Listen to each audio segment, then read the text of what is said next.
Welcome to the Extra Time Podcast, where you'll hear sports stories you might not have heard about from people you might not have heard of. Let's get into this week's show. G'day all, welcome back to another episode of the Extra Time Podcast. And today you'll see I'm not in the brown and gold. We did have the bye, so I've given it a bit of a rest. You didn't win this week. How good is it not having to hear you absolute dribble on about Hawthorn? But then again, obviously my Saints team also had the bye, so we didn't win. But so you can't listen to how annoyed and frustrated I am. I think you've got the better end of the deal, honestly, because then you don't have to hear me get frustrated. But then again, I don't have to be frustrated. So it's kind of a win-win for both of us. It was a normal week for Woodsy. The Saints didn't win, so that happens quite a lot these days, unfortunately. But yes, I'm not in the brown and gold. Had the week off, as did the boys. And I decided this week to rep the Prime Unwind, Volume 2. And the man himself, Tommy Bolch, hooked me up with this one. Got me the dub in the giveaway, and he hooked me up. I saw you won a giveaway. He said he sorts out the boys. He's a great man. One of the absolute best there is in our country at doing what he does, the content creation. The footy tour he's been on has been phenomenal as well. I could talk about him for quite a while. I love what he's doing. I've had the pleasure of meeting him, like I said. Great fella, great footballer, and a great guy in the media world. And, man, these hoodies, unbelievable. I'm not sure if there's any left, but if you're watching this and you want something to keep warm, especially in Melbourne, in Victoria, seriously, there's not much better. I was wearing this down at Invi on the weekend, called the game back home in the nest. It was freezing from about 10 o'clock as well. This in the morning, it was freezing cold, but I wasn't cold at all in the Prime Unwind. I've got the ruby one. I think there's a black one, a grey one as well. Just get onto the Prime Trains website and go and grab something. Grab a hoodie, grab a shirt, grab a fitness program, some supplements, whatever you want. It's all there. You know where to look as well. He's a big name. Just look up Prime Train, you'll find it. But this hoodie is amazing. Thanks again, Tommy, for it. It's phenomenal. So enough about that. Into the podcast, and we always start as we have the last month with "This Is Why We Play," and I really love this one because it's not about footy, as we always try and make this segment something more than the disposals, the stats, goals, anything with the actual ball. It's about the people, and that's what sport is for me. It's how it brings people together and makes you forget about all the issues in the world, and it's exactly what sport does. It's the best part about it. And today, the Lions had a special celebration at training for their water boy, Jack, who's been there for 8 years and brings smiles to every single training. You can't have football, you can't have sport with people like this. Like, they've got to be hydrated, sure, for that main reason, but he lights up the players, and they haven't had their best year. They've had their controversy, they've had their losses coming off a grand final, they've had scrutiny, and it's guys like this that lift them up, because you just take one look at Jack. He gave him a cake, they sang him happy birthday, and for those 5 minutes, the Lions couldn't care less that they were AFL players and they had a game. They were just happy for their mate, and it's his birthday. And he hasn't played AFL. He's a water guy. It doesn't matter, though. They're all on the same level in this moment. And that's exactly how a club should run. I absolutely love the culture of this, to highlight this, highlight a water boy, a water girl. It doesn't matter to me. Trainer, physio, I couldn't care less, equipment person. I love it when clubs do this because it's about the human at the end of the day.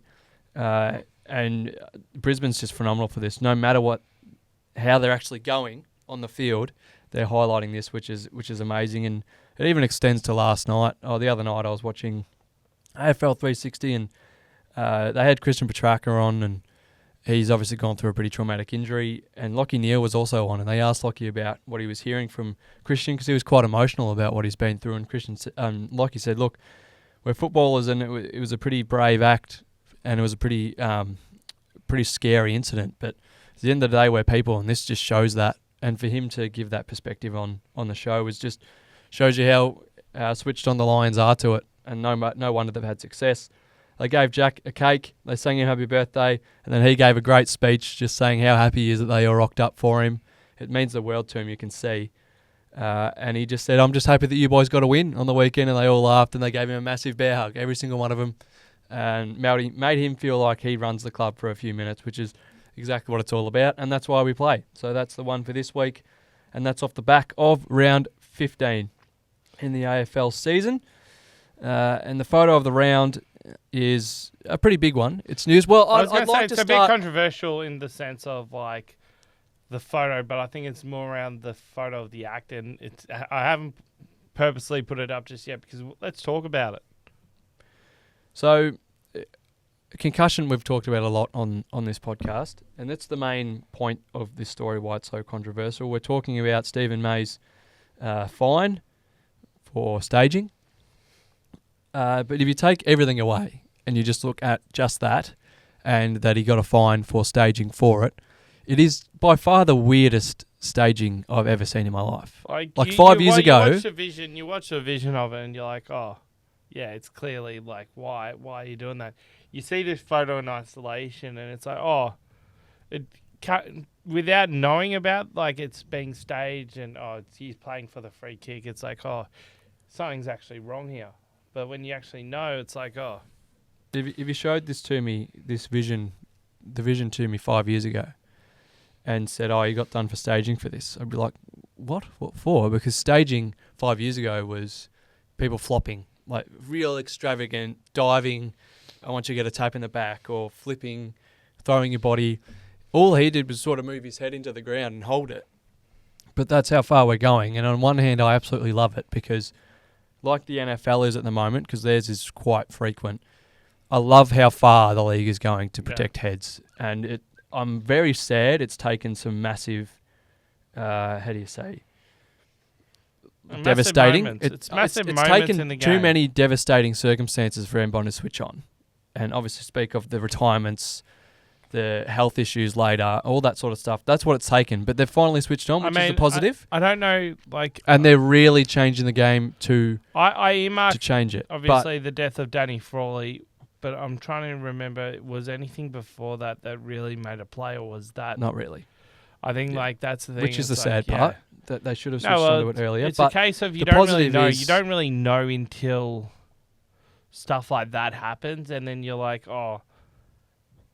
I think the players of today are more alert about repercussions of the future than any other generation of football players. Because, I mean, I can remember the time where, you hear about the 70s and 80s and all the biffs and the fights.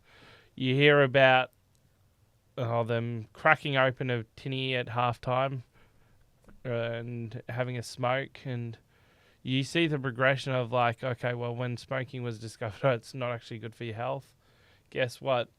It stopped. It stopped, and players evolved, and there have been multiple things in multiple years that have seen it, but I think the head stuff has progressed to a point where it's like, hold on, players are getting done for dangerous tackles, and it's like I'm one to kind of defend Stephen May in a way, but also then go in that split second. What makes you think you've got the ball? I'm going to move my head to the ground now. Once the tackle's complete, just move it slightly, just to kind of like play for a free kick. It's like, what point does it go? As you said, the staging. It's like it looks so much different, but by definition, and if you actually think about it for a few seconds, as I just have, it is identical to getting tackled from behind while you're running forwards and using your momentum to arc your back and fall forwards, try to get a full push in the back for a kick. It's the same as that. It's the same as a forward having the arm of the defender and then tucking it and drawing a holding. It's the same. It's the same as Ginnivan doing this. Yeah. To someone's arm. It's the same thing. So I think it definitely should not have been a free kick. It should have been a free kick against May. Yeah, definitely. And I think if you start paying free kicks against May for stuff like that, as they have started paying free kicks against Jack for hooking and ducking, doesn't happen. And I think how it was summed up best was Gerard Whateley the other night said, every tackle you go into, and the way that the league is now, the tackler says, has a duty of care to the person they're tackling, all right, I'm going to put you down gently so you don't get a concussion. And the person being tackled has to keep up their end of the bargain by going, all right, I'm not going to throw my head and give you a suspension.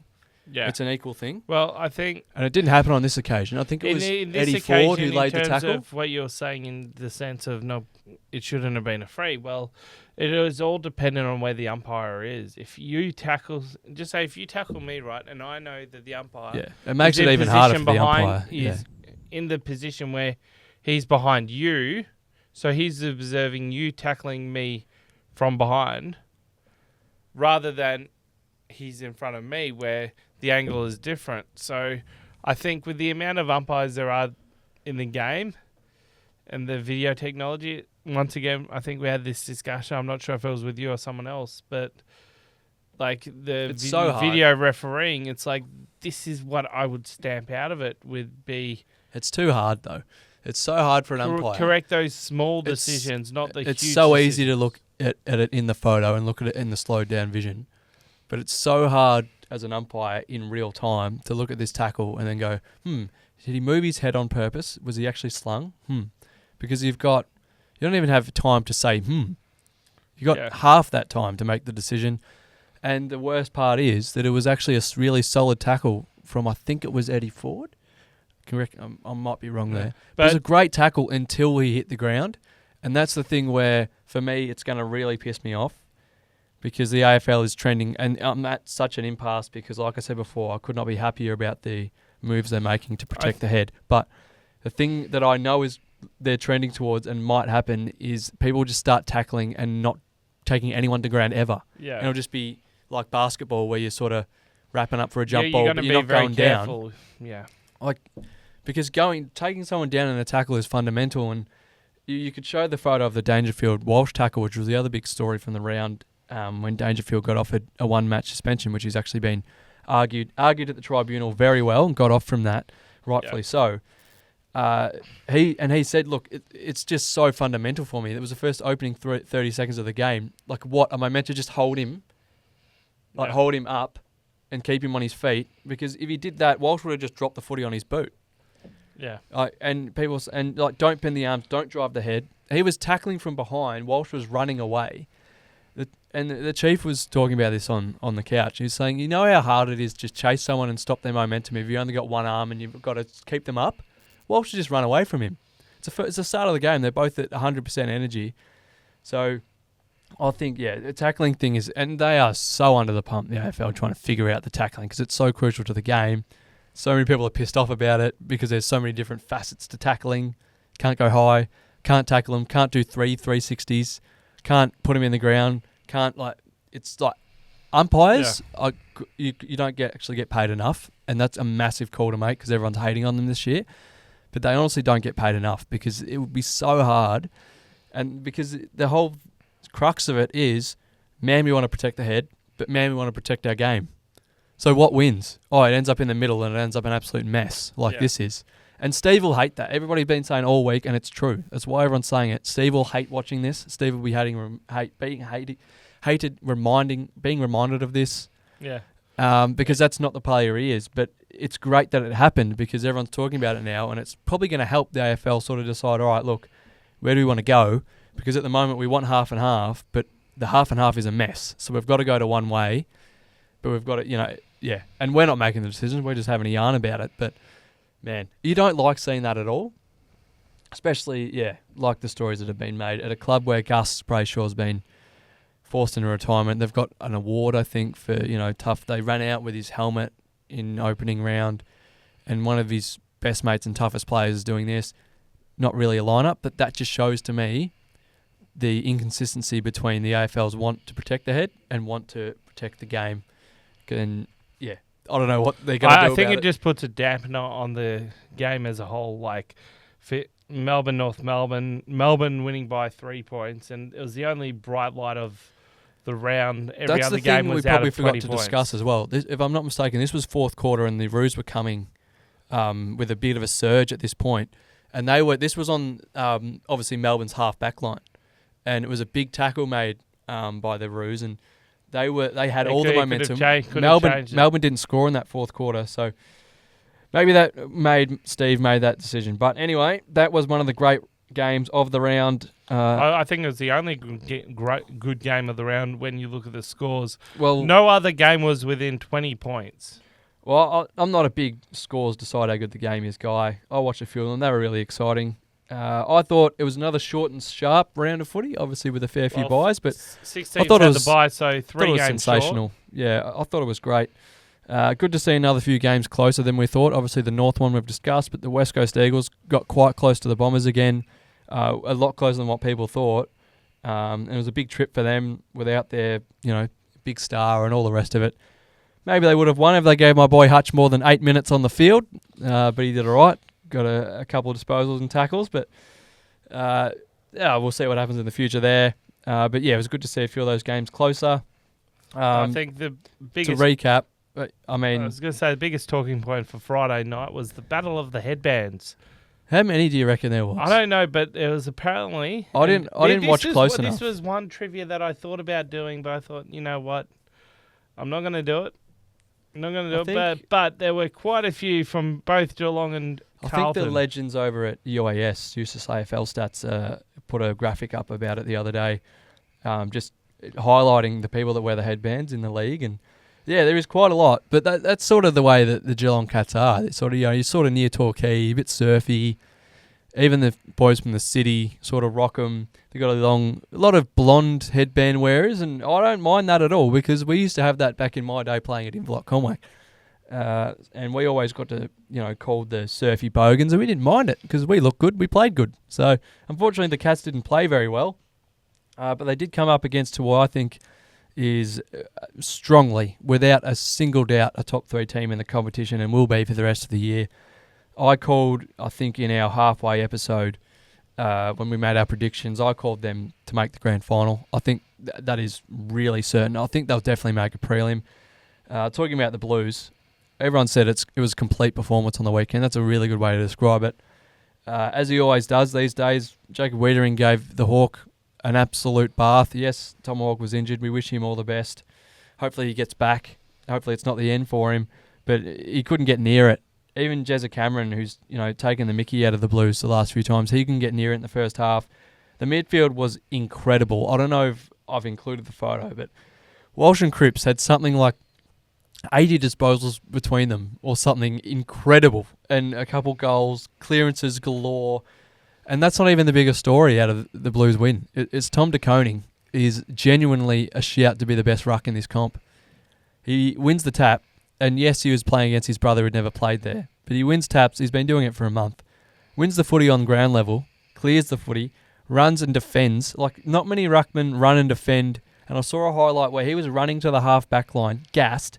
He was cramping. And he ran down to defend and laid a smother at full length, horizontal, in the last minute of the game. They're up like 40 points. It's quite remarkable. As we got the headbands here, that is...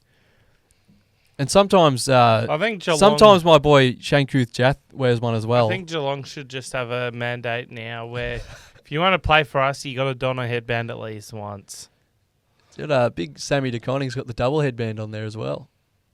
It's not the best shot of him. He probably doesn't love that, but yeah, there's a lot of them on Friday night, and I don't mind it. I used to wear the headband myself when I had the locks out. There's a few of those where you sort of think, do you really need one? But I don't mind it at all. And the Norton headband, I don't mind. Not the little strip, the actual thick sweatband headband. I don't mind that at all. There's something in that. We wish him a speedy recovery as well. Hopefully it's to see the big astronaut out there. But yeah, the Blues are the real deal for me. The Cats have a big problem in games where Tom Stewart is put out of it by a tag, which Shinkotta did beautifully. So they've got things to work out. I'm not sure where they're going to finish.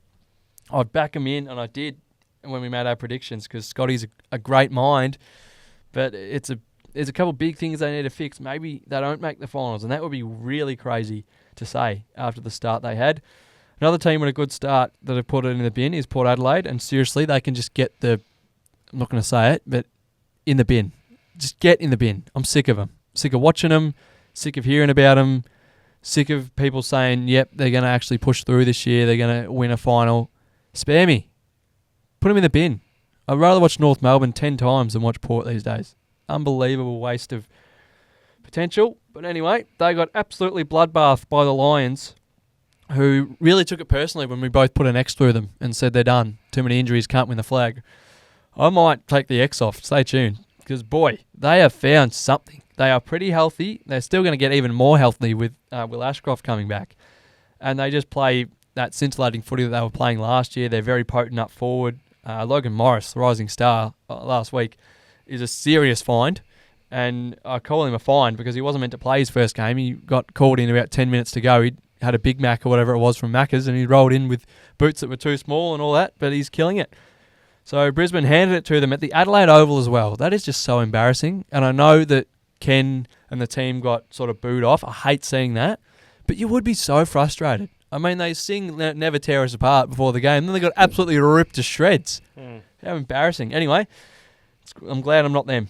And I'm jealous that I'm not Sydney, because I don't know what else we say about this mob. Seriously. I'm actually speechless. Took care of the Sydney smash, the Sydney Derby, the Battle of the Bridge, whatever you want to call it. The Giants just didn't have anything to contend with them.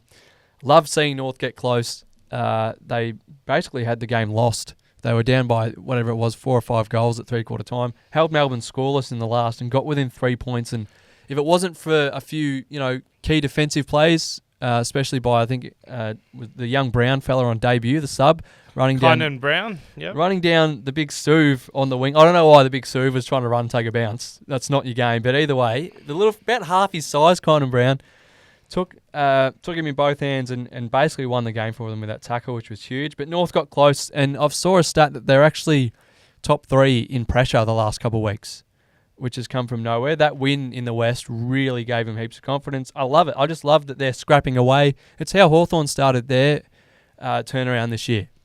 Just really committed to that scrappy sort of... Scrappy might be a bit of a negative word, but just hounding play, trying to just move the ball with pace, in your face, every single stoppage, every single time the ball's in dispute, in your face. And it really got on top of Melbourne in that last quarter. And who knows, maybe if they were better in the first half, they definitely could have stolen that game, gave themselves a bit less work to do at the end. Similar with West Coast, they were great, but the Bombers are just sticking around. They're sort of going under the radar, if that's even possible, because they've got that big finals hoodoo still to come. I think everyone's just sort of in a holding pattern trying to wait, see what happens there. But I think they're definitely going to play finals. They're so exciting. Sam Durham's one of my favourite players. He was close to my boy of the week this week. Just love his hunger and the way he goes hard at every contest, and he works himself into the ground. It was great to see. Another little thing I saw was in that game, Tyson Heppel blew his boot off, and he didn't quite have time because there was a stoppage inside forward 50. So he ran to the cheer squad and gave his boot to the cheer squad and said, "Can you untie this, please? I need to put it back on. Can you just sort this out for me?" Ran back on the field, did the next play till there was another boundary throw-in, and then ran back to the cheer squad, got his boot back and put it back on. Quite unbelievable stuff there for the home crowd there with Dice, but that's the sort of guy he is. Loved watching him play. There was a few Gippy boys out there as well, like I mentioned with Hutch and a couple others. Save Dersma, got a nice goal for the Bombers as well, and they got the win. And so did Freo. A huge win for them and their finals chances. They pushed themselves into the 8 pretty firmly, but it came at a pretty huge cost. The skipper, Alex Pearce, has got a fracture in his arm, so he'll miss a month or 2. He won't miss the season, but he's going to miss, I said a month, but maybe a few weeks with that, which is unfortunate for them, especially because they've got the Swans this weekend. So who knows, Amati might actually get his 10. I'm not going to put the Freo that far out of it, but Alex Pearce is a big loss. And the Suns' record, incredible record, Woods, stays intact. Perfect at home or home games, obviously at People First or in Darwin, and completely awful. 0 wins on the road in 2024.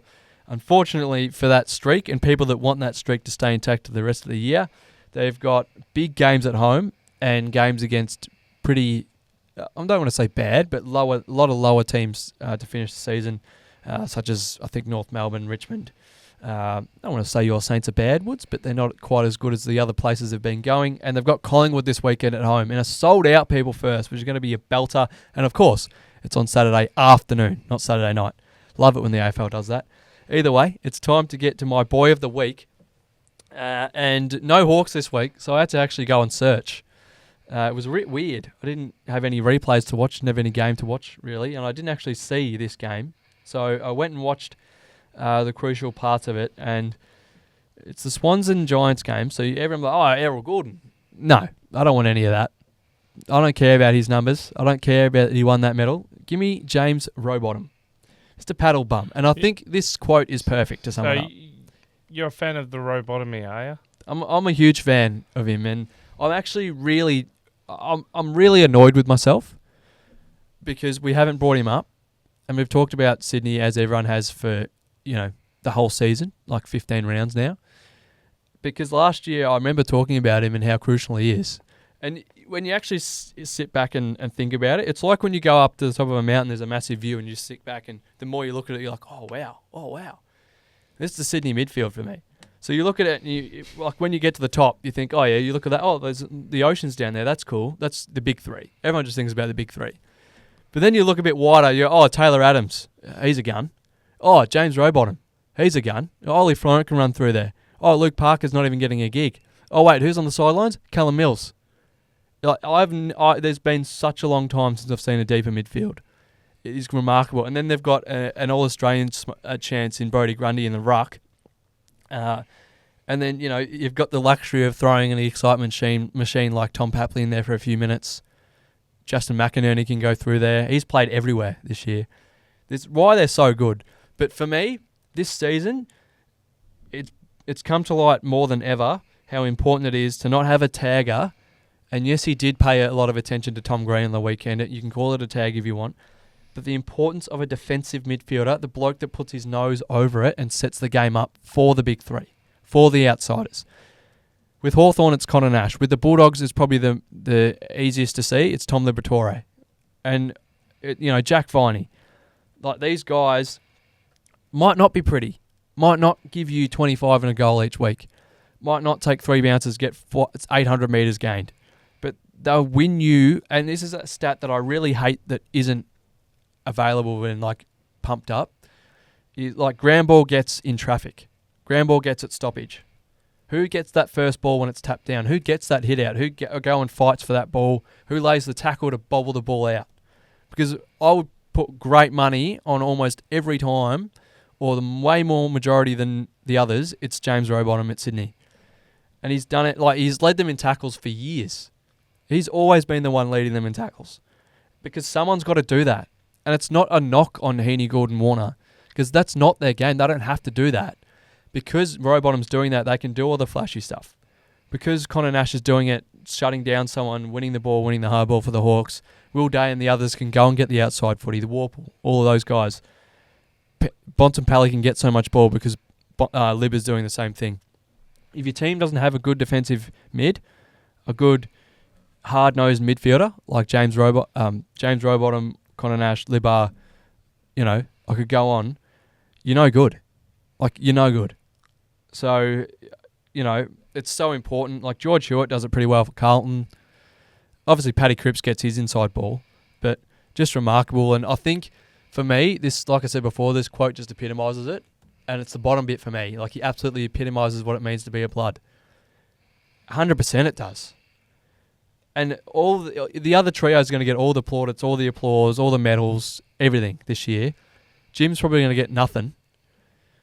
But seriously, Sydney would not be Sydney this year, and they would not be pumped up on this Bloods culture if he wasn't the way he is and didn't play the way he is.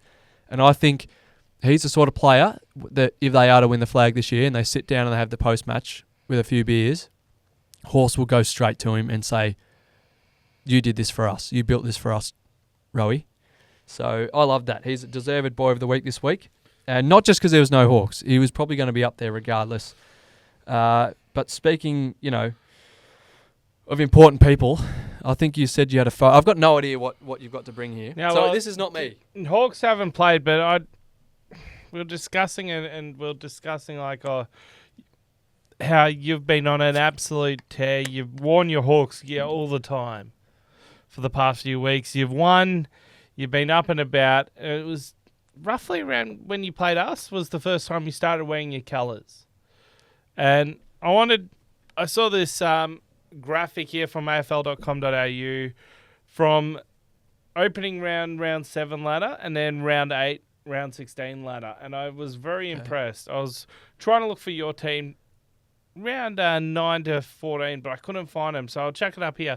And then I actually realised that your team's in second in the round 8 to 16. So I can see why you've been up and about. Sydney undefeated. It's a bit thin up here, Woods. Can you help? I can't see you down there. I wish I could. We're 10th. But it just goes to show the consistencies of the seasons for Sydney, I guess. Hawthorn was 17th from after round 7. What can I really say here? I'll just sound arrogant, but seriously, like no matter who that is, 17th to 2nd.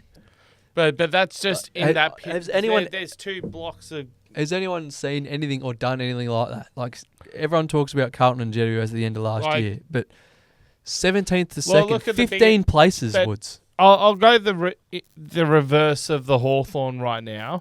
Look at where Geelong are. They're first, right? They dropped down to 15th. So it just goes to show that, hold on. It's a long season. It's a long season, but in this block here. So I'm interested to see what the ladder for round 17 to round till the end of the year. It's round probably 24 not, will be like. Now that I think of it, it's probably not as impressive because half of Hawthorn's jump is because they started 05. They started 0-5. No, well, you start. So, you know. I was going to say, you start 0-5, you start 17th, you win games, and you get moved up the ladder. But still, like, you've had that. Look at where North Melbourne are. Look at where Richmond. Look at where the teams, West Coast, Richmond, and North Melbourne. They're still in the bottom 3. They were the bottom 4. They're now the bottom 3. St Kilda next best. They're 10th. Brisbane, they're 3rd. That's the other impressive one there. Adelaide were 12th. They're 13. 11 for the Dogs. 8. So there's nothing really standing out. Collingwood 10 to 4. So the 2 to 4 range is actually probably the most impressive thing in that. And that's, if you've been watching the last few weeks, that's all I've been talking about. Just how at the start of the year, I thought that the ladder, because there's be another third to this. This is 1/3, 2/3. There'll be a final third. So job not finished. All right. I'm not going to go out and gloat about this because job's not finished. But you want I did think if you can be in the top half, that's great. You don't want the final third to look like that again. Well, at the start of the year, I thought it would look like that at the end of the year, and I was like, half expected that. That's okay. I had no idea that this would happen, to be anywhere near those Swans, anywhere near the top 4. It is something that I'll never forget, and it's crazy to talk about a stretch of home and away games like that. Yeah. But it's just, I'm just so glad it's happened, and I've got a new sort of lease on how I appreciate those wins now, and it's great to be up there at the top, and we are literally one of the form teams of the competition, and now I do have those nerves going into each week, which I didn't have at the start of the year because it didn't really matter to me because I knew we'd just get thumped. But now you've got those nerves going, oh, well, we actually should win this. We should win on Sunday in Perth against the Eagles, which is massive. So, yeah, it's a great ladder. I'll probably save that one and just keep it close to me for the next few rounds. Hopefully we finish the job. But you are still 13th, so just going to put that out there. You are still... Yeah, but at the end of the day, if we finish in 13th, I'll have this image here. So... pretty good. Whether or not we can make the finals and by extension win the flag or not is another question. And we've got to finish the job. But in front of goal, we're finishing the job at the moment. A team that isn't, for me, is Port Adelaide. And this segment is going to be quick this week. Bad kicking is bad football because I know that you don't have much to put on your wall of shame. I've only got Port Adelaide, but I don't want to talk about them because I'm sick of them. Seriously, yes, it's not bad, like necessarily horrible kicking. It's not their worst by any stretch. But you get flogged at home. You don't get many chances. Take them. You needed this game. You're free-falling at home against a massive opponent, like huge contender. 79 points. Like, get in the bin. Get in the bin. I'm going to bring a bin next week, and it's going to have teal, black, and white prison bars on it. Seriously, like... it's not even Ken's fault at this point. What does he even do about it? I'm sure he's ripped into him. Like, they just don't give enough. They give nothing. Butters is more concerned about sooking and getting fined and hitting people. And he's, one of your star players.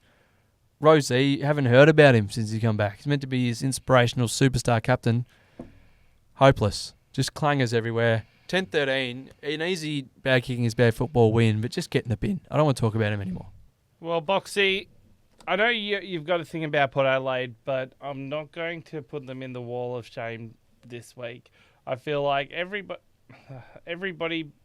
had a right. There weren't that many standouts of, like there have been in the past, of multiple. I'm saying multiple. I think there were 3 more behinds in goals for Port Adelaide, so you could have put them up there, but they got destroyed by Brisbane. It's not. They don't need to be on the bad kicking is bad football hall of shame. They just need to be on the bad football wall of shame. And it sucks that we're playing them this week because they're going to bounce back. And Ken Hinkley will still be in a job. But I think Ken Hinkley might not be a job if he doesn't win the flags. And I think that leads on to who can and who can't win the flag. You've still got the big red X off them for now, but are you going to put them on? Actually, it's very interesting. I think obviously the ones you look at immediately is the Bulldogs and the Lions, who have got their stuff together and are actually stringing together some wins and some great football. I think on the Dogs side of things, I think it will hurt them late, especially against contenders not having Aaron Norton, just having a different look in that forward line. And their defence has always been a problem. They haven't quite had that gun sort of, top echelon key defender for a while. Liam Jones is a great interceptor, but he can sort of be, you can sort of make your game plan and game plan him out of games, which a few sides have done in the top 8. So I'm still going to keep their X on, and I'm really nervous doing it because they have the best player in the comp in the Bont. You never know what he can do. Saw him tear about the Dockers a few weeks ago. And then Brisbane, you just don't know. I mean, that was a massive win. Whether they can, it's just for them, they have to get in. They're still not in the 8. They still have to go the long way because they had such a shaky start just to get in. And then they're going to have to win likely, I know it's close, but, potentially away from home in an eliminator. Who knows there? They got Adelaide this week. You should be winning that, but who knows what you're going to see from Adelaide. They got Sydney to come. I think for one more week, I'm going to keep it on them. I hate to do this because I love the Brisbane Lions, but it's a big thing to win the flag. And I know at the start of the year I was that person that goes, anybody can from anywhere. It's always possible, and it is. And then the last thing for me would be the Dockers. How much is Alex Pearce's absence going to hurt them in the next month? And I spoke about it briefly earlier. They've got Sydney this week. Obviously, Amati's having a great season. They've got a lot of tools. And Luke Ryan's going to have to probably not play that, back-off intercepting role. He's probably going to have to play on, or they're going to have to pick another younger tall defender. But he was having an All-Australian season, Alex Pearce. So that's a massive, probably as big of a loss as they could get. They get the Swans and the Tigers. I'm going to keep him in there because you never know. And I love the way they play footy. I love their midfield. They're starting to all kick goals. Caleb on the scorer's sheet. Brayshaw as well. I love Banfield and the excitement of their forward line. The big kahuna, like Tracy, was phenomenal on the weekend. If they figure out their sort of ruck duo, I think they'll be fine as well. So I'm going to keep theirs off. I'm going to keep Brisbane's on, but they're the 2 that I would change. And Port Adelaide, they're still in the 8, but boy, I don't have a lick of faith about them because they just are known for not winning finals. So if you beat them on the weekend, they're done. Are you putting the red X on them, or if they lose on the weekend, they're done. So you're leaving it for now. It's a must-win. If they lose, they're done, and they're done for the season. Okay, so that's yours. So you haven't changed. Mine looks like that. Obviously, Port Adelaide had the red X, and Fremantle, I'm still umming and ahhing. I'm waiting and seeing. I'm going to leave it there. Not going to do too much discussion, but that's it. I think those 7 teams can win the flag. We'll wait and see. But for now, Sydney still hold the title after defeating GWS. And the way it's going, I think you'll just see this for weeks and weeks to come. It's just speechless, really. They are so complete, and they are still yet to get back one of their best in Cal Mills. And it's like, where's he even really going to play? Because the midfield is so good. He might even just slip down into defence. They've got, obviously, Freo, like I've been saying, the Saints. So they're the upcoming title games. And then North. Yeah, the expected upcoming title games, I should say. Big But one at home we'll wait against the and see. Dockers this weekend. And again, the Swans these days as well, it always has been, but the SCG, especially this year, probably doesn't get bigger of a task. It's first versus fifth. It's the heavyweight title. And of course, at 1:45 on your Saturday afternoon when everyone's at the local footy, you can watch that on all the normal channels. But yeah, unfortunate. Swans keep it though. The game of the round, we've already really discussed it. There isn't really any competition here. It's D's and Roos, the 3-point thriller in the end. Was it just a great game to watch in the fourth quarter? And no one really expected that, I don't think. Everyone was sort of thinking, oh, is this really the Saturday night game? Oh, I guess I'll go out somewhere. But it was a real belter, and North was sort of held in the first half. The Melbourne defence was really on top. And then that last quarter, the North holding the Demons scoreless. I was going to say and that almost going all the way home. I forgot to mention bad kicking is bad football. The good kicking is good football. There were no behinds scored either side in the second half. So just a big shout out to Melbourne and North Melbourne for that. I was watching that and then switched off, and then I went, a few things of believe and come on Roos, and put it on, and there's a game.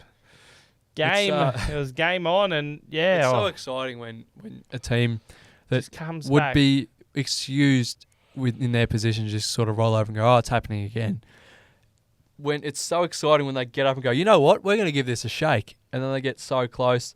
But Max and the boys got it done, and he was steaming after the game. He was that red hot, Maxi Gorn. A great contest with the big cherry, Tristan Jerry, who's in a really exciting ruck as well. Love his game.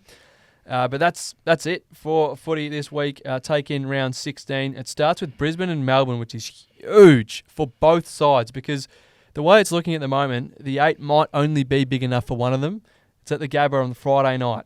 No more Thursday night footy. So that kicks off your weekend. It's going to be huge. Can't wait for that.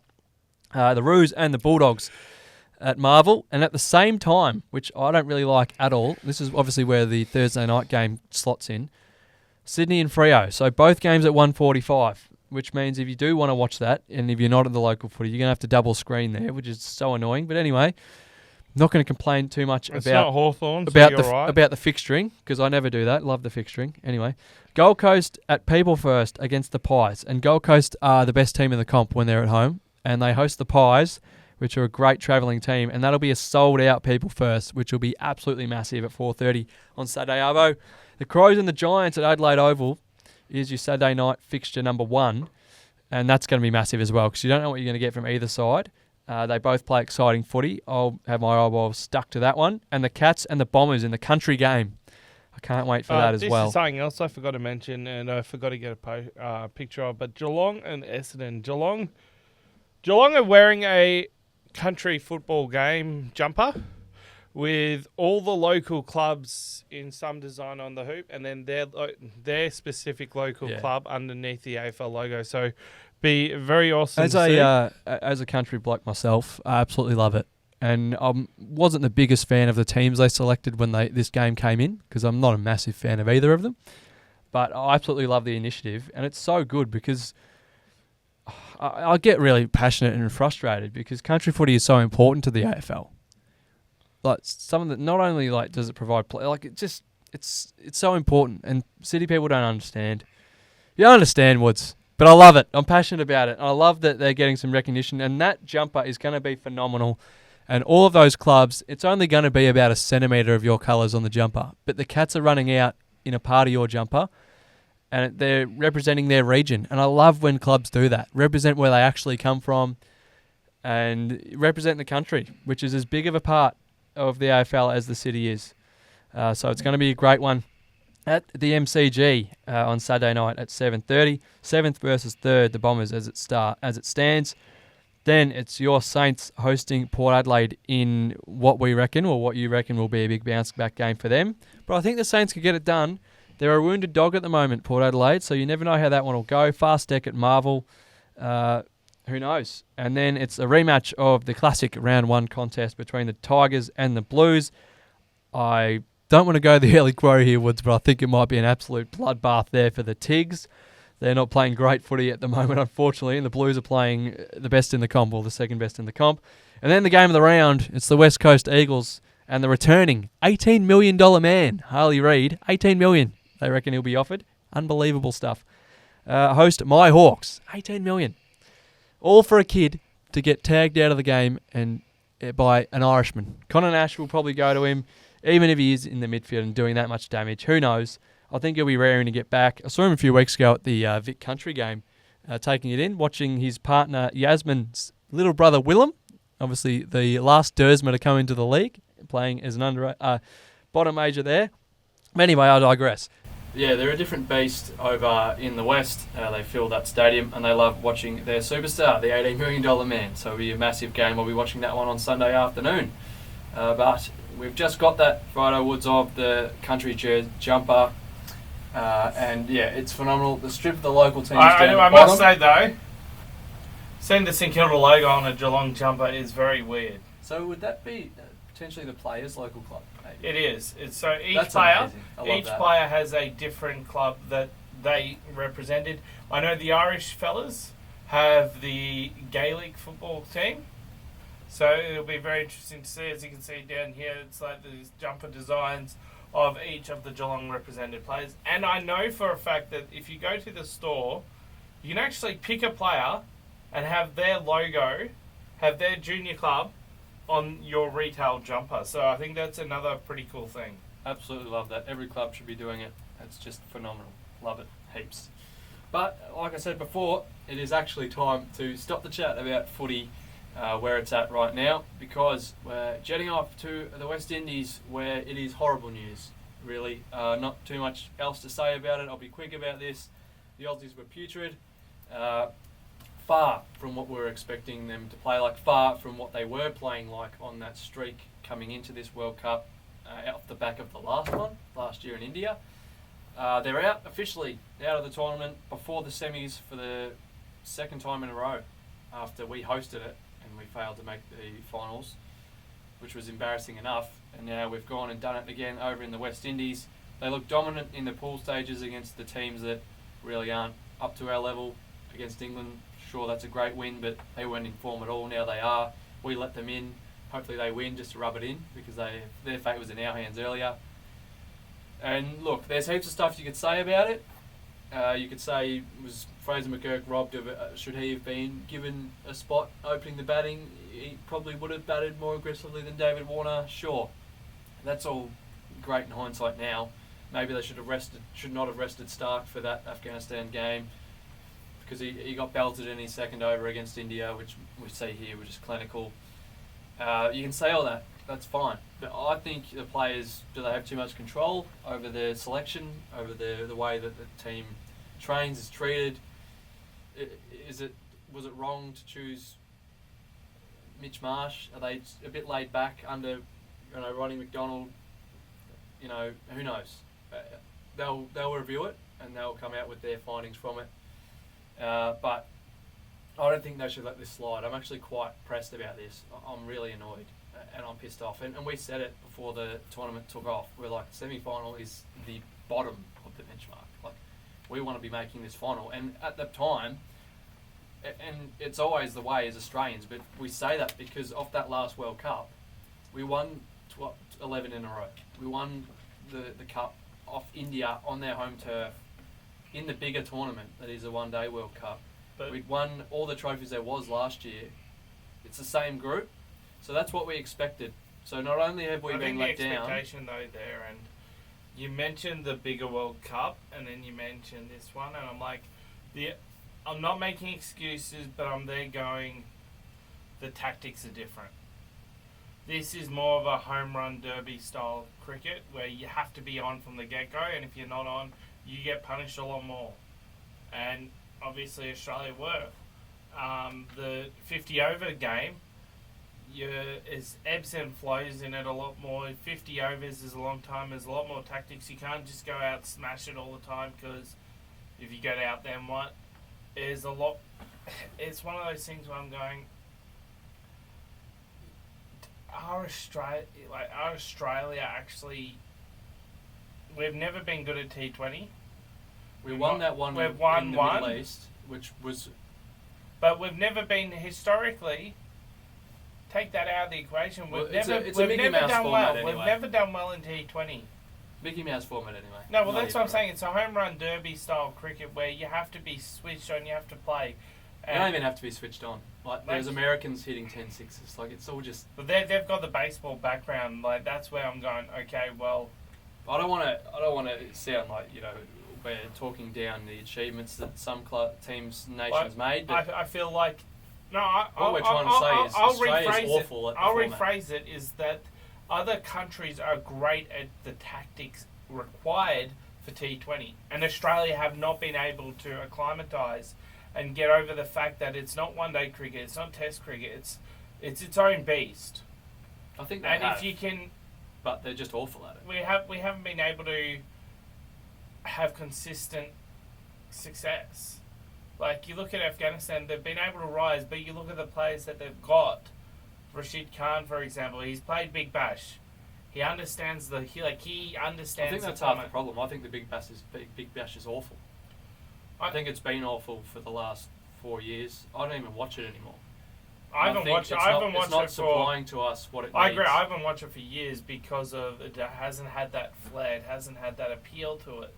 And I think this is the last few this years is where where you my need- club has won the title. But Perth won the title, like, not last season, a couple seasons before. I'm happy about that, sure, they play decent cricket. But as a national competition in comparison to others, when in other sports we've got stuff like the NBL, which is now a top 3 basketball comp in the world, again, you know, it doesn't compare. Like, Suncorp Super Netball is phenomenal as well. The Big Bash just lets us down when, and obviously they're never going to compete. It's like, no, I disagree. The IPL for these lads, I disagree is entirely. monumental. I disagree entirely with they're never going to compete and all that because they're never going to compete with the IPL. Impossible. I agree with that That's what I was statement. trying to say. However, they should be. The problem is, look at what the IPL is, right? Mostly Indians, and then you've got your marquee players that you auction and whatever come in and play. Oh, it's worldwide. The problem is with the BBL now is it started off following suit of the IPL in the sense of you had the big names playing for every club, and you had basically it started off with state teams, but then as soon as The it Big moved Bash to doesn't have millions to pay blokes, so it's yeah, never no, going but to compete. when it moved to the franchises, it started off having Shane Warne and Kevin Peterson playing for the Stars, and big names for every. But the problem is they retired, and they went to a thing of, well, the Australian cricket team are playing on at the same time, so you lose about 15 blokes. Yeah. You lose the Australian squad, and then guess what? Nobody wants to go see them because of the teams that had Steve Smith, that had Dave Warner, that had Yeah, but in the IPL, all of them. they have players from other countries that come over. Like they've Yeah, always but had you've more still because still they got pay you've millions. still got the big names. But I get what you're saying because that is the exact reason for me why Like we're so bad at the format. you still got Virat because Kohli we're- playing in the IPL. You because still, everyone plays IPL. No, no, so but you I'm earn saying- millions of dollars. but you don't. My point is, you don't have the Indian cricket team playing at the same Yeah, time. because nothing is scheduled around the IPL because it's so big. Exactly, and that's the that right there is the problem And with that's the why big, they're never going to compete.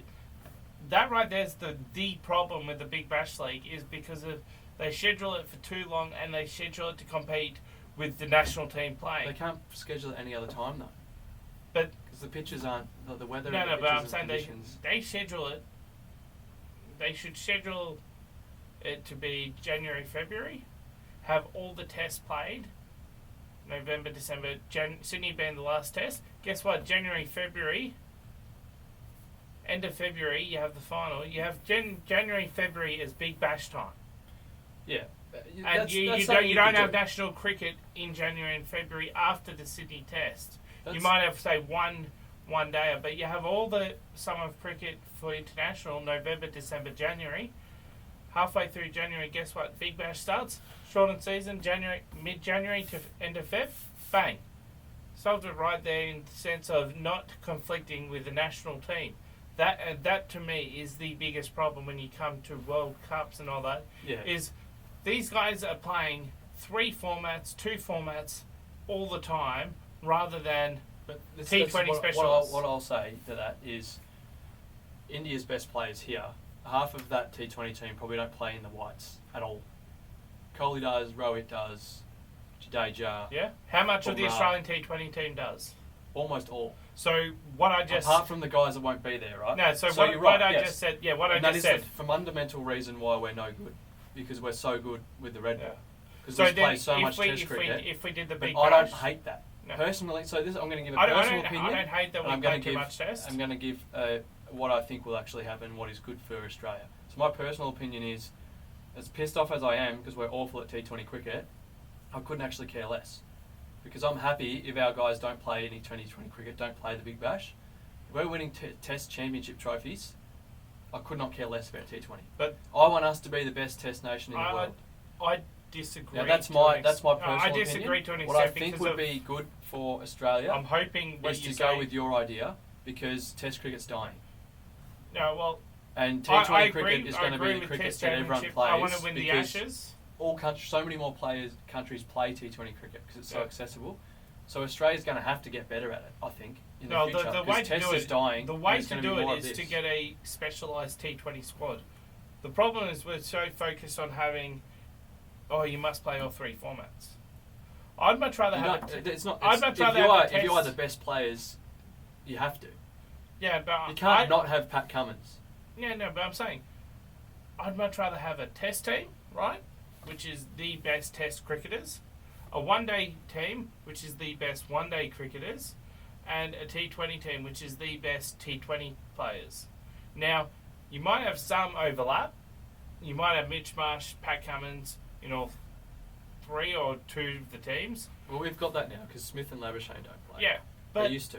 But they don't. where Fraser McGurk, get him in, get some players in, because I That's the remember thing where you David Warner started off as a T20 specialist. You could say the selection is a little bit, they all just get picked every week because they're mates. They need to be a bit harsher on that and just take a risk. Because so many other countries are doing that. England have done that in all formats. If a young bloke's going alright, just chuck him in. And if he goes badly, goes If the badly. T- if India the have T- done that for as long as I've watched cricket. If the Like that- T20 team that's- was a case of, guess what, you're going to see, say, 3-4 senior players, but then the rest are going to be players that are up and coming, but they have been playing in the Big Bash, they've been lighting it up in the Big Bash, and guess what, this is their opportunity to get a chance to wear it. And guess what, you're getting exposed to some of these players that in 2-3 years' time might be in the one-day format and the T20, the Test format, but they're lighting it up in the green and gold in the T20 format. Who knows what the occasion is, but At the end of the day, the streak was bound to end at some point. It is almost impossible to go through one World Cup, win it, take that streak all the way through another one and win that. After taking the Ashes, we didn't win the Ashes, we drew them, whatever, and the World Test Championship the year prior was We've pretty done mega. well. So we've done pretty well, like you said. Big improvements in the format, but in saying that, the team is going to be so different. Like, regardless whether we won or not, the next T20 Australian T20 team is going to be so different, because I don't want to retire him, but Matt Wade said himself, if I don't perform at this next World Cup, I reckon it might be it. I'm just playing on how good I play. Warner is officially retired, so we do have to send a massive congratulations to him. One of the best cricketers I've ever seen play. In trivia, you would have, if you watched the Millionaire trivia that I'm sure will be on the channel soon when you can watch this, we spoke about his biggest knock, which was 335. I think still one of his best was just recently at a Boxing Day test in 38-degree heat, made a double ton on South Africa, who had an awesome lineup in pretty good conditions, in an absolute, he would have been, his body temp would have been, 50s, 60s. I was sweating, I couldn't even sit, and I was just sitting in the stands, and the bloke made 200. It was remarkable. The way you could take the game away from people at the drop of the hat is like not many others. Like you mentioned, he came in as just a little tubby, big hitter in T20 cricket, and many people thought, he's just going to be that big aggressive opener. We don't mind that. And then he found a way to really work himself into his innings, keep his wicket, and be a bit more of not a less aggressive batsman, but more of a test batsman, and one of the best test bats at number 1, number 2 we've ever had. And his record is up there, speaks for itself. 49 international centuries to go with that. And my favourite days will always and still be, and I know there's been better ones, but I am a lot younger. The days of him and Buck Rogers opening the batting. My first Boxing Day test, those two went out there. One of my favourite opening combos ever. So congrats to Bull. Yes, controversial along the way, but that's the way he loves it. Small in stature, but big in personality and big in runs as well. So he's done with the whites and now he's done with the colours. It's the last time we'll see Davey Warner, and he was out pretty cheaply, unfortunately. But that's the end of his great career. And that's pretty much all for cricket. We could go on for forever and a day about what's wrong with the Aussie cricket at the moment, but I'm sure they'll prove us wrong. And a little bit of a hat tip, because we rarely miss him in this segment. Pat Cummins, 2 hat-tricks in 2 consecutive games, which is, you don't see, really. You just don't. So well done to him. We'll move on to a similar ball sport where you hit the ball, but it's a bit softer. It's tennis, and there's been an announcement just today or through the week. Tennis squad for the Paris Olympics has been announced, obviously led by superstar, top 10 seed Alex de Minaur in the men's side. We've got great options there. We talked about Matty Ebden, who went pretty deep into the French Open in the doubles as well. He'll be unreal. Alexi Popperin is a great young talent I love as well. John Peers, Ricky Inchikata, Christopher O'Connell. And then in the women's side, Isla Tomljanovic and Daria Seville and Alan Perez. I think it's definitely something that I always take a good interest in, and I watch as many games as I can, the Olympic tennis. I'm actually more interested in it than Wimbledon, to be honest. I can't wait for them to take to Roland Garros for the second time this season, many of them. And we've already seen the likes of, Rafael Nadal saying, I'm actually not playing in the whites this year, I'm going straight to the Olympics. And for good reason. He is the king of the clay. So I'm sure he'll go deep, try and get himself a medal to finish off his career. And all the others will be there as well. But this is our squad, and I reckon they can really take it up to them, as Aussies always do. And speaking of taking it up, Woods, it's been taken up on the Goldie, the Bowls. Yeah, well, the Bowls has been in a massive 2 weeks, as we keep bringing up for the last 2 weeks. Aaron Sheriff won his 6th Australian Open and his 3rd in a row. And Laura Butler won her first women's singles, defeating Kelsey Cottrell in the final. Wow. Now, I think the biggest news that came out of this event was actually nothing, apart from everybody who won it, was the fact that the world rankings came out during the event. And it was, as you can see, a few Australian flags up there. But Kelsey Cottrell was named number 1 during the event, as well as Aaron Sheriff. Wow. So it was two great bowlers that, I mean, you look at the things. Kelsey Cottrell, I think, won in 2010 in the Australian Open, multiple Commonwealth Games.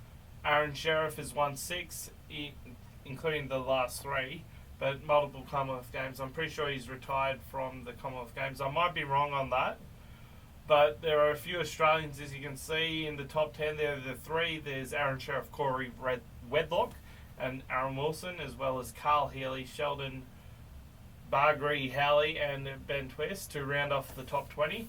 And for the women, top 6, almost dominated by the Aussies, with 1 New Zealander there, but Kelsey Cottrell, Dawn Heyman, Lindsay Clark, Cassandra Millerick, Samantha Atkinson, and then Ellen Ryan, who's now, I believe, Ellen Fife, who also won the Australian Open pairs with Christina Christic, I believe, after taking out the Commonwealth Game pairs gold medal.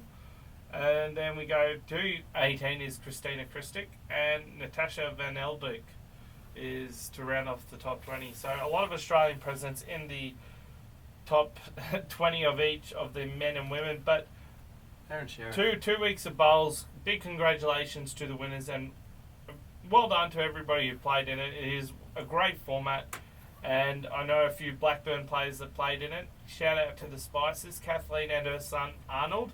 Arnold played in the under-18s. He did all right. He won a game, that I do know, but well done to the both of them, and hopefully we'll see a few more Blackburn Bowls Club members next year. Congratulations to them. And Aaron Sheriff just keeps on getting it done. He might be the greatest, and someone else who might be the greatest, or for mine is the greatest, is my weekly wonder.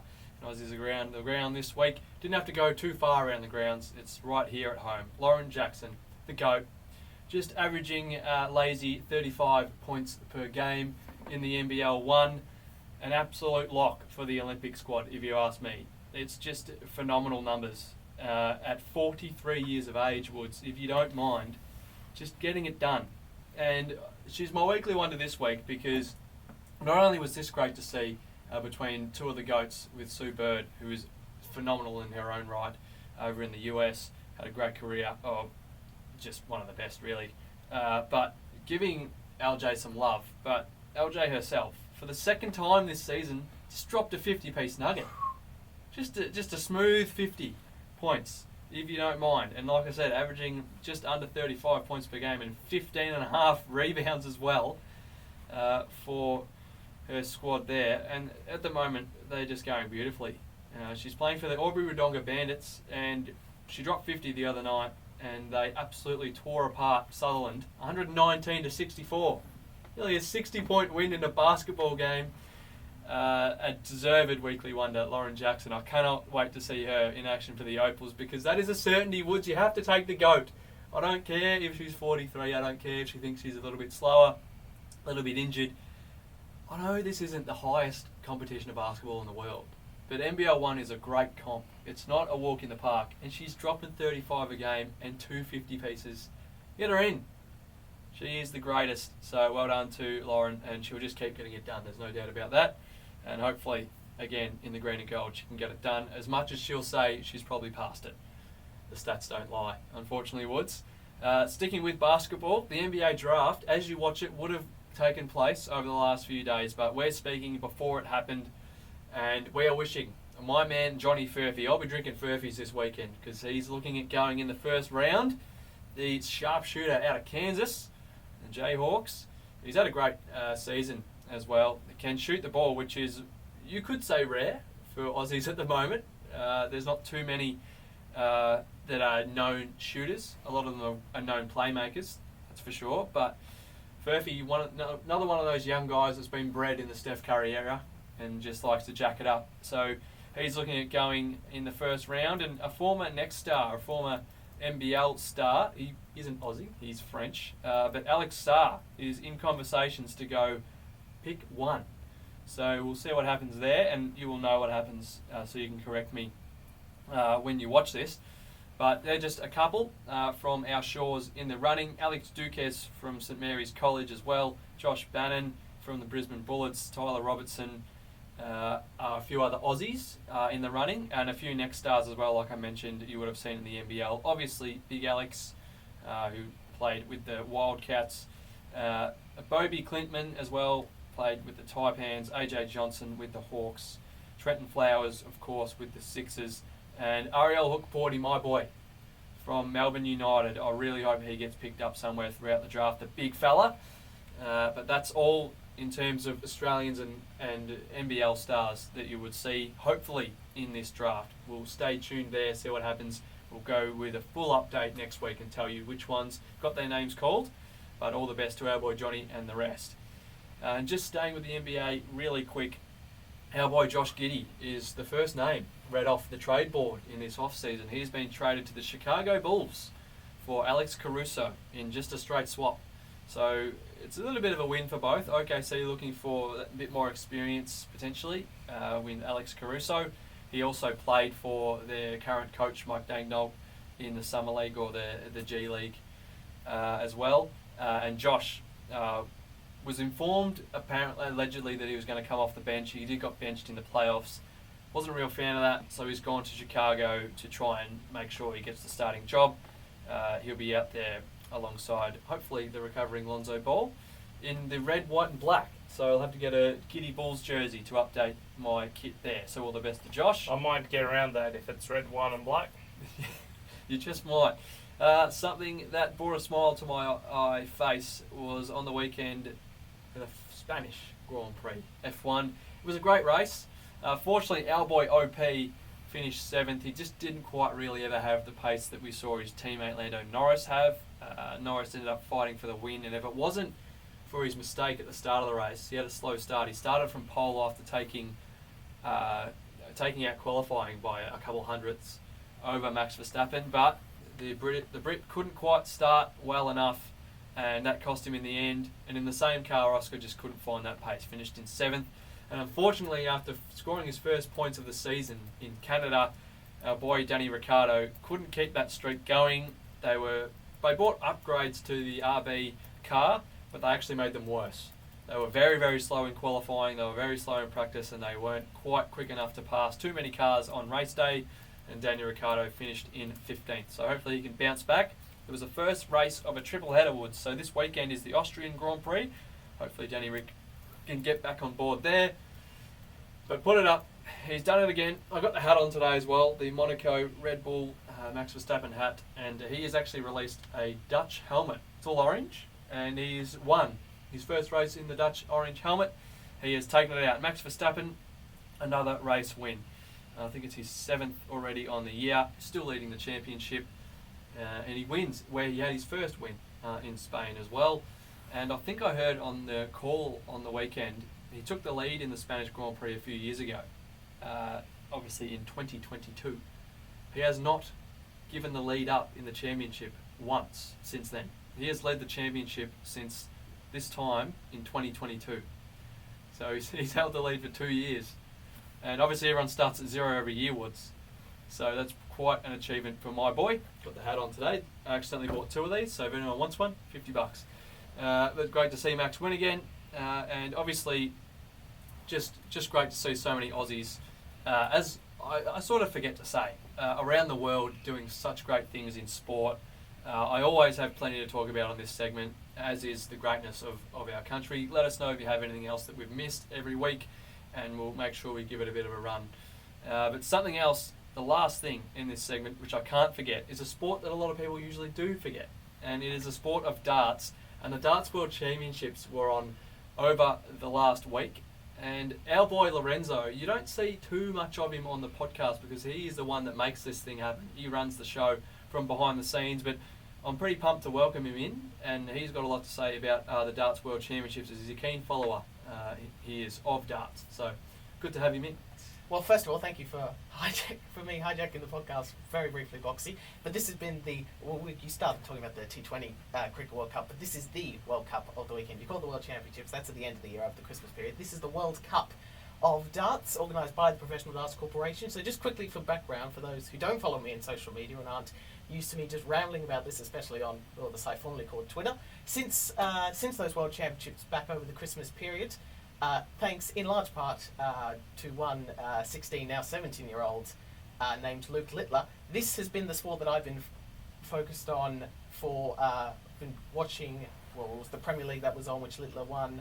They finished up in May, and been looking at the calendar ahead, keeping an eye on the tournaments. And this is one of the big major tournaments of the year, one of the unique events of the year, because, well, typically televised darts is a singles event. All these matches are doubles matches. So the top 2 players basically from each nation, decided by the world rankings, or a few different metrics for some of the lower nations, qualify. So we've got 40 nations here. So the top 4, as you can see at the top of that graphic, are England, Wales are the 2 seed, the Netherlands and Scotland. So those teams automatically get through to the last 16. But as for the rest, we have 12 groups of 3. Australia is down there in Group D. The 8th seed has been drawn with Japan and Hong Kong. Really interesting stories. This format's was first introduced last year, actually. It used to be sort of like a Davis Cup style situation of a combination of singles and doubles matches. But the big change was made last year, increased from 32 to 40 nations, group stage reintroduced, singles matches gone, and that was a big success. A lot of people enjoyed it. Many dramatic moments. So we've got a real interesting tournament coming up. I'll just transition here. This is the schedule of play on day 1. So Australia is the second last match. They're up against Japan.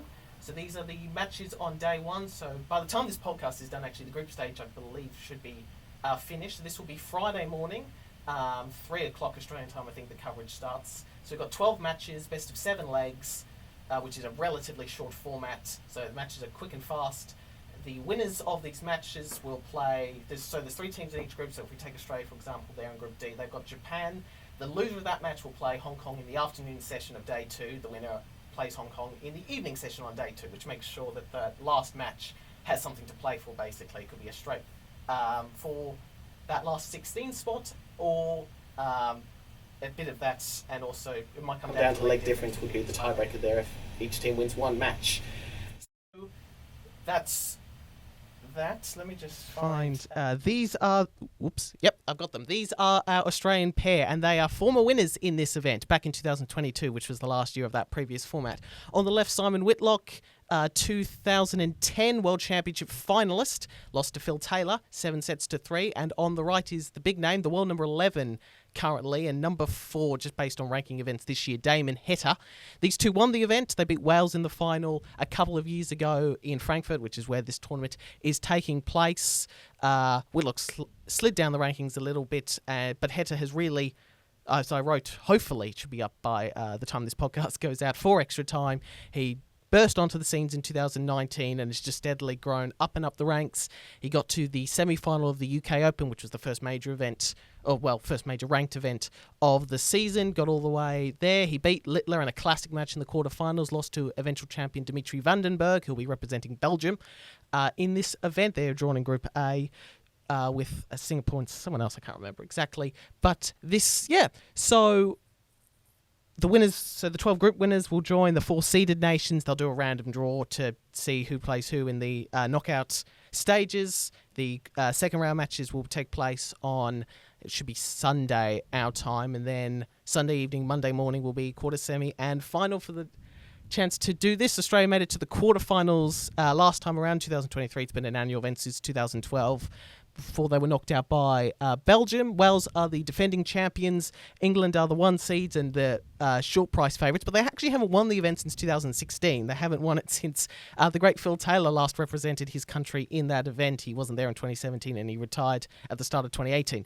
So they're under a little bit of a curse to actually perform in this event, but it should be really interesting. So many great nations. Singapore, I should mention, one of their players is a 70-year-old by the name of Paul Lim, who hit the second ever televised 9-dart finish back in 1990. Much loved, absolute legend.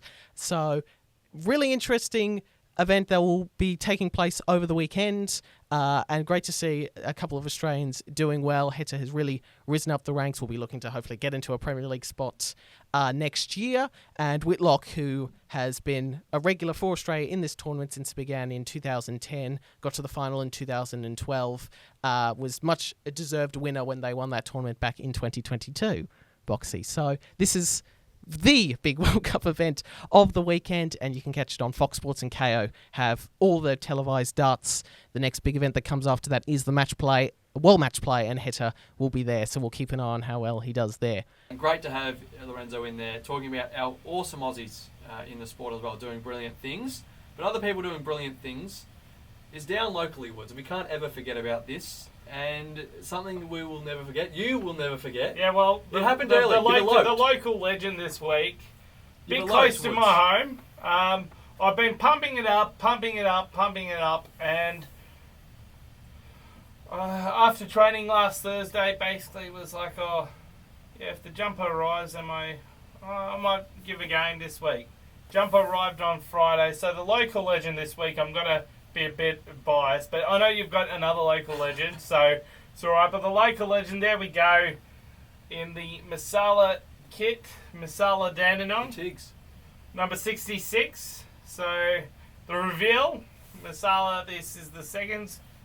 If you're feeling a bit let down here because you're a bit confused, you thought that we were just building up to the debut. It was a bit of a late thing. You only really found out on the Friday night, like you said, and we were going to get a massive camera team to take in the action. It would have been the biggest day ever, but unfortunately, as you'll say, I'm sure, you were just pulled into play. It was a must need. I was just the jumper rock arrived, and I was, why not? After training, basically, why not? It's like, hey, if the jumper arrives early, yeah, get me on. And unfortunately, we went down to Oakley. It was about 105 to 23, so kind of tells a bit. But as this episode comes out, I'll be playing against the Monash Blues. Yeah, well, that's what we don't lose. Even though you did go early, you didn't let everyone have the big day, make the big day of it. You can catch him. You will be playing again. But so I can announce now that my intended debut date was July 13, and And you'll still Masala, be we're playing? going to be playing Wattle Park Animals, featuring the Div 12 Rezzies. So the Marmalade fellas, It's a huge clash. Katie So McDonald and all that. make sure you get down for that because our boy here So I'm still will be looking taking to on play that. those boys on the 13th of July. Where's that one? That will be at Bennettswood Reserve, Deaconini. Bennettswood Reserve is a place you have to be. 11:40, I believe. There's no arguments about it. Might be going for an early game time, so we'll have to wait and see on that. Well, But there's no arguments about it. You're getting to Bennettswood Reserve on the July 13th at 6 a.m. to make sure you get there for the game. do you because get a we're not prime sure where spot, it's get going a to car be. park? But Woodsy is going head-to-head with Checkers and the boys. You don't want to miss that. He's getting a few games to warm up even. He's that keen. And on the weekend, didn't get the win like you said. Yeah. But it's great to see you in the colours. And I'm very happy that you were able to make your debut. Get through unscathed as well, Woods. No broken bones. Now, no broken bones. Now, obviously, Blackburn. I always bring up them, and you mentioned former Blackburn player, Conan Brown. He made his debut for Melbourne this week. He played some junior footy down at Malden Park in 2021 and 22. Obviously, having that father-son tag on him, he was playing a bit for Oakley Chargers, and he obviously that spotlight was on him very much so. But Blackburn, we lost to Vermont this week. That's tough. I was trying to say Vermont and Vermont. It was a tough day, but Tough day when you lose a rivalry match. tough day. But we move on. There's always next week, and this week it's Berwick at Malden Park. It will be played today as the podcast comes out, and it will be. I believe it should be we should win it, but you never know with footy. So very interesting. But moving on to your neck of the woods. Yeah, so down in the West Kibby comp, you never know with footy is a great call. And I was actually speaking to a fella from one of the newspapers that covers the league pretty closely, and we're trying to pick the not only the team of the year this year, but this morning we're having a conversation trying to pick who is going to emerge victorious and win this premiership from here. And we literally could not tell each other. It is that close because on the weekend, the surefire favourites, Nana Goon, who had held the top spot from pretty much the outset with only one defeat, got defeated by the reigning premiers. And they've moved down to third. And because of their only having a 2-point lead with Phillip Island and Coralline drawing a few weeks ago, they have gone down 2 spots from the loss, and now they are tied with Inverloch Conwack on points. Inverloch Conwack are back to their 2023 form. That's dangerous. Nana Goon's still dangerous because they were so good for the whole year, so you can't put them out of it. Coralline did beat Nana Goon though. They're on top. They're a perfect team. They have got Nathan Gardner, who kicked 100 last year, and Phillip Island are the best club in comp history. So it is all to play for. And by the way, Turin and Delmore are no slouches either. They've taken scalps, and they can get it done on their day. So it is a genuine 5-team fight for the premiership this year, which we haven't had for a few years in the comp, and I absolutely love it. But it was great to see, and I don't want to be biased. I can't be biased. I call the footy down in the comp. But it was great to see the Seagulls back in form. They lost a couple games about a month ago to Nana Goon and not Nana Goon, Turin and Delmore and Phillip Island. They were playing not the football they wanted to, and on the weekend they were pretty much flawless, led from start to finish. And an interesting stat I came out of it was going into that game with Nana Goon. They'd played 10 times. Both sides had 5 wins. All 5 of each side's wins were at their home ground. So Inverloch's never won there, and Nana Goon's never won in Inverloch, which has stayed the same as well. But another thing that made me happy on the weekend was one of my favourite players of the club, one of everyone's favourite players. They call him Pencil. Tom Wyatt played his 200th game. He actually played it the week before, but they wanted to make a big hoopla about it at home.